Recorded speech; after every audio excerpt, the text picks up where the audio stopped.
Hello friends, ఎలా ఉన్నారు అందరూ? పొంగల్ హాలిడేస్ అయిపోయాయా? అందరు రిటర్న్ అయిపోయారా?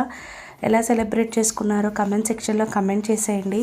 ఇప్పుడు వచ్చేసి మనము టెంపుల్ స్టైల్ చింతపండు పులిహోర ఎలా చేయాలో చూద్దాము. అన్నం వండేసి పక్కకు పెట్టేసుకోవాలండి. పొడి పొడిలాడుతూ ఉంటే చాలా బాగుంటుంది చింతపండు పులిహోరలోకి. సో అందులోకి ఒక మసాలా ఐటెం రెడీ చేసుకోవాలి. అందులో శనగపప్పు, మినప్పప్పు, మెంతులు, నువ్వులు, ఎండుమిరపకాయలు, మినప్పప్పు ఇవన్నీ ఫ్రై చేసుకోవాలి. ఇదేమో చింతపండు గుజ్జు అండి.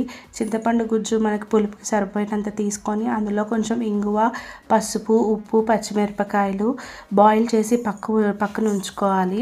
నెక్స్ట్ ఇది వచ్చేసి మనం ఏదైతే పౌడర్ రెడీ చేసి ఉంచుకున్నామో ఆ పౌడర్ కూడా అన్నం తీసి పెట్టుకొని అందులోకి కొంచెం పసుపు, ఆయిల్ అండ్ చింతపండు గుజ్జు ఆ పౌడర్ వేసి కలిపి పెట్టుకోవాలి.